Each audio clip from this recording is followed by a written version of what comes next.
ఈ రోజు వార్తాపత్రికల్లో మనం చూసుకుంటే మరీ ముఖ్యంగా తెలుగుదేశం పార్టీకి సంబంధించి రోజు డబ్బా కొట్టేటటువంటి రెండు పత్రికల్లో ఆరోగ్య భాగ్యం అంటూ ఈనాడు, ఆరోగ్యాంధ్రయ లక్ష్యం అంటూ ఆంధ్రజ్యోతి.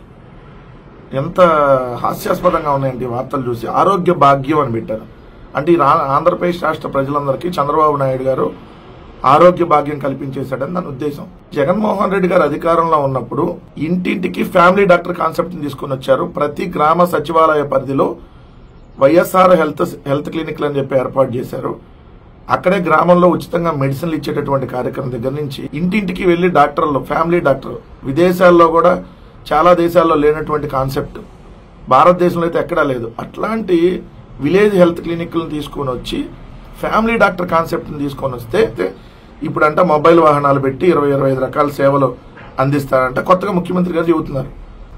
జగన్మోహన్ రెడ్డి గారు పెట్టిన స్కీమ్ ఎత్తేసి నేను మళ్ళీ కొత్తగా ఇంకోటి పెడతానని చెప్పి ఎన్నాళ్ళు మభ్య పెడతావు చంద్రబాబు నాయుడు గారు. ఈరోజు ఆరోగ్యశ్రీని పూర్తిగా నిర్వీర్యం చేశారు. 1000 రూపాయలు దాటింది ప్రధాన్ని ఆరోగ్యశ్రీ కింద ఉండేది జగన్మోహన్ రెడ్డి గారు ఉన్నప్పుడు. 25 లక్షల లోపు ఎవరైనా వైద్యం చేయించుకోవాలంటే ఉచితం. 1000 రూపాయలు దాటితే చాలు, వాళ్ళందరికీ ఉచితంగా ఇచ్చేవాళ్ళు. అంటే మీరు 10 లక్షలైనా 1000 రూపాయల బిల్లు, 25 లక్షలైనా 1000 రూపాయల బిల్లు. ఈవెన్ కరోనా లాంటి టైంలో కూడా కరోనాని కూడా ఆరోగ్యశ్రీలో తీసుకొని వచ్చి అంత బ్రహ్మాండంగా ప్రజలకి సేవలు అందిస్తే ఈరోజు వైద్య ఆరోగ్య వ్యవస్థను పూర్తిగా నిర్వీర్యం చేసేసి అసలు మెడికల్ కాలేజీలు తెస్తే ఆ మెడికల్ కాలేజీలు వద్దని లేఖ రాశారు. మెడికల్ కాలేజీలు మేము కట్టలేమని చెప్పి మీరు వెనక్కి పంపించేస్తూ ఈరోజు ఇంకా హాస్పిటల్ కడతాము, ఇంకా సేవలు అందిస్తాము, ఎన్నాళ్ళు ఇలా ఇంకా ప్రజల్ని మభ్య పెడతా ఉంటారు చంద్రబాబు నాయుడు గారు. ఓ పక్క ఆరోగ్యశ్రీకి సంబంధించినటువంటి ఆసుపత్రులు ఎవరైతే ఉన్నారో వాళ్ళందరూ మొత్తం సేవలు పూర్తిగా నిలిపివేసినటువంటి పరిస్థితి మనం రాష్ట్ర వ్యాప్తంగా చూస్తా ఉన్నాం. మరి ఇంకా నువ్వు ఎప్పుడు ఇంకా మళ్ళీ నేను అసలు ఆరోగ్యాంధ్ర అసలు మొత్తం ఈయనే ప్రతి ఒక్కరికి వెళ్ళి బీపీ షుగర్లు చెక్ చేసి మొత్తం ఈయనే మెడిసిన్ ఇచ్చేలాగా మళ్ళీ సెల్ఫ్ డబ్బా కొట్టుకునేటటువంటి కార్యక్రమం. రెండు అసలు వార్తలు వదిలేశారు ఈ పత్రికలన్నీ. ఏది అసలు వార్త? నిన్న 23 మంది విద్యార్థులు పవన్ కళ్యాణ్ వల్ల 23 మంది జేఈఈ పరీక్షగా హాజరవ్వలేకపోయారు. ఏదైతే పవన్ కళ్యాణ్ పర్యటన వల్ల ఆ పర్యటనలో అతనికి లేని సెక్యూరిటీని, లేని ప్రోటోకాల్ని అక్కడ అధికారులు కల్పించడం వల్ల, రోడ్లన్నీ బ్లాక్ చేయటం వల్ల, ట్రాఫిక్ అనేది పూర్తిగా ఆగిపోవటం వల్ల ఐఐటీలకు వెళ్లి ఏదైతే భావి ఇంజనీర్లుగా తయారవ్వాలనుకున్నటువంటి వాళ్ళు భవిష్యత్ ఇంజనీర్లు 23 మందిని పవన్ కళ్యాణ్ వల్ల కోల్పోయాము అనేది క్లియర్ గా విద్యార్థులందరూ వచ్చి నిన్న వాపోతూ మాట్లాడినటువంటి పరిస్థితి చూసినాక అసలు ఆ వార్త ఎక్కడ కవర్ చేయకుండా దాంట్లో ఎక్కడో లోపల ఒక చిన్న దాంట్లో ట్రాఫిక్ తో పరీక్ష రాయలేకపోయామని విద్యార్థులు చెప్తే ఆడెవరో పోలీసు ఆయన అక్కడ వెస్ట్ ఏసీపీ పృథ్వీతేజ్ అంట విద్యార్థులకు ఎలాంటి ఇబ్బంది కలగలేదని, ట్రాఫిక్ ఆంక్షల కారణంగా జేఈ మెయిన్స్ రాయాల్సిన విద్యార్థులకు ఎలాంటి ఇబ్బంది కలగలేదని వెస్ట్ ఏసీపీ పృథ్వీతేజ్ తెలిపారు. మరి వాళ్ళు ఎట్లా ఎగ్జామ్ రాయాలా? అంటే రోజుకంటే 60-70 మంది ఎగ్జామ్ రాయరంట. దానికి దీనికి ఏం సంబంధం? 60 మంది కాకపోతే 600 మంది రాయకపోవచ్చు. వెళ్ళటానికి ఎగ్జామ్ రాయడానికి వెళ్లే వాళ్ళకి కలిగినటువంటి ఇబ్బంది గురించి కదా మాట్లాడేది. అయినా పవన్ కళ్యాణ్ గారికి ఏ ప్రోటోకాల్ ప్రకారం ట్రాఫిక్ ఆపారు మీరు? రాష్ట్రంలో కేవలం ముగ్గురు వచ్చినప్పుడు పూర్తిగా ట్రాఫిక్ ఆపాలి. ఒకటి ముఖ్యమంత్రి, హైకోర్టు న్యాయమూర్తి గారు, రాష్ట్ర గవర్నర్ గారు.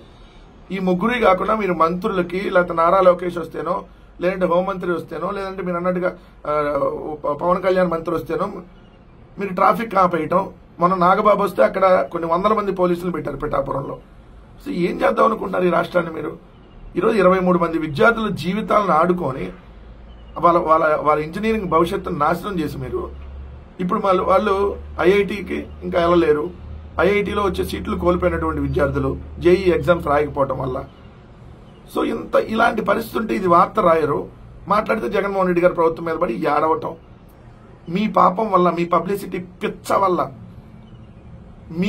మీరు కాన్వాయిలు పెట్టుకొని ఇంతకు పెట్టుకొని ప్రజలకు ఇబ్బంది గురి చేస్తా మీరు అధికారంలో లేనప్పుడు మాట్లాడండి. ఈరోజు మీరు చేస్తున్న చేష్టలేంటి?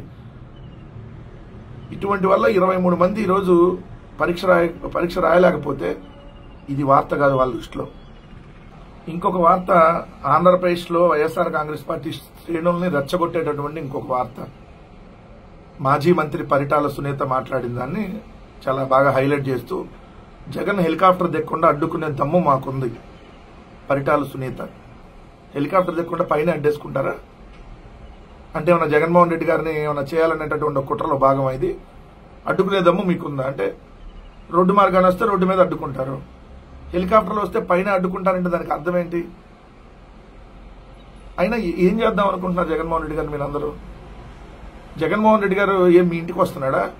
ఏమన్నా మీ ఇంటి ముందు వచ్చి ధర్నా చేయడానికి వస్తున్నాడా? లేదంటే మీ ఇంటి మీద ఏమైనా దాడి చేయడానికి వస్తున్నాడా? వైఎస్ఆర్ కాంగ్రెస్ పార్టీ కార్యకర్త కురుబ లింగమయ్యని మీ తెలుగుదేశం గోండాలు అత్యంత కిరాతకంగా హత్య చేస్తే ఆ కుటుంబానికి అండగా వైఎస్ఆర్ కాంగ్రెస్ పార్టీ ఉంది.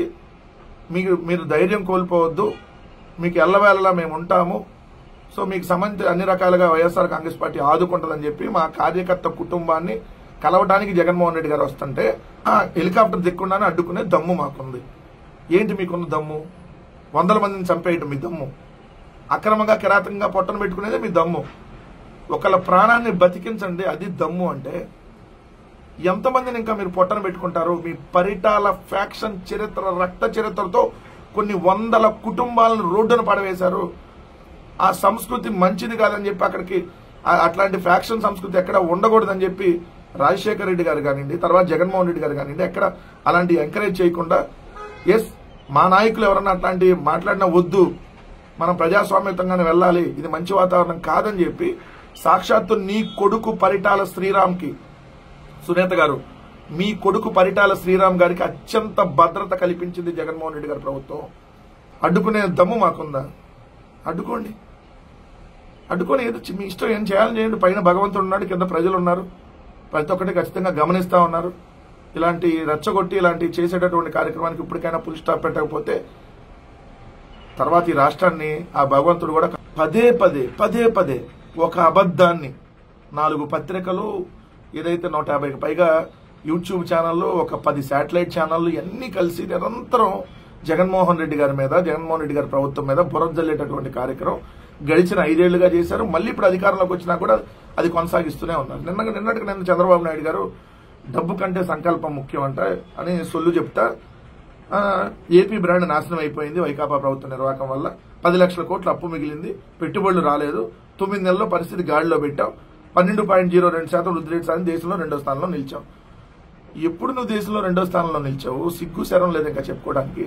10 లక్షల కోట్ల అప్పు ఉందా ఈ రాష్ట్రంలో? మనిషికో మాట గొడ్డుకో దెబ్బ అంటారు. చంద్రబాబు నాయుడుకి మీరు మనిషా లేదంటే ఇంకేంటి, మీకు ఏ విధంగా సమాధానం చెప్పాలో మీరే చెబుతే ఆ విధంగా సమాధానం చెప్తాం. అసెంబ్లీ సాక్షిగా మీరు బడ్జెట్ ప్రవేశపెట్టి 4.5 లక్షల కోట్లు అప్పు అంటారు, మళ్ళీ 10 లక్షల కోట్లు అప్పు అంటారు. అని ముఖ్యమంత్రి వేను నువ్వు అసలు మనిషి పుట్టకే పుట్టారా చంద్రబాబు నాయుడు గారు? ఎన్నాళ్ళ అబద్దాలు ప్రచారం చేస్తారు? ఎన్నాళ్ళ అబద్దాలు ప్రచారం చేసి పబ్బం గడుపుకుంటారు? పెట్టుబడులు ఒక్కటి రాలేదా? మేము తీసుకొని వచ్చినటువంటి మనం నువ్వు గ్రీన్కో సునీల్ని కూర్చోబెట్టుకున్నావు కదా పక్కన, సారీ గ్రీన్కో అనిల్ని, సునీల్ వాళ్ళ బ్రదర్ అనిల్ని. ఆ గ్రీన్కో ఎవరు తెచ్చారు? ఆంధ్రప్రదేశ్ రాష్ట్రంలో 13.5 లక్షల కోట్ల రూపాయల ఎంఓయూల్లో 3.5 లక్షల కోట్ల రూపాయల పెట్టుబడులు గ్రౌండ్ అయిని ఒక సింగిల్ సబ్మిట్ చేస్తే నీ మొహానికి నువ్వు దావోస్ పోయి నీ మొహం, నీ కొడుకు మొహం చూసి ఒక్క రాలి అక్కడి నుంచి. సిగ్గుతో తలకాయ ఎక్కడ పెట్టుకొని వచ్చారు మీరు దావోస్ నుంచి? ఇంకా సిగ్గు సరం మొత్తం వదిలేసావా? దావోస్ పోయి ఒక్క పెట్టుబడి తీసుకురాకుండా జగన్మోహన్ రెడ్డి గారు ఆంధ్రప్రదేశ్కే టాటా, బిర్లా, బజాంకా, ఏదైతే అదాని, అంబానీ అందరిని ఒకే వేదిక మీద తీసుకొని వచ్చి కంపెనీలు తీసుకొని వస్తే ఒక కంపెనీ రాలేదంటావు. అప్పులు నిరంతరం బురదలటం అప్పులు. మనిషికైతే ఒక మాట చెప్పొచ్చు చంద్రబాబు నాయుడు, మనిషికైతే 4 సార్లు చెప్పైనా మార్చొచ్చు. మరి మీ తెలుగుదేశం, మీ ఎల్లో మీడియా, మీ మొత్తం మీ కూటమి మరి ఇంకా మనుషులా ఇంకేందనేది మీరే ఆలోచించుకోండి. దయచేసి ప్రజలు గమనించండి, ఎన్నాళ్ళు ఈ అబద్దాలతో వీళ్ళు ప్రచారం చేస్తున్నారో, ఎన్నాళ్ళు ఇలా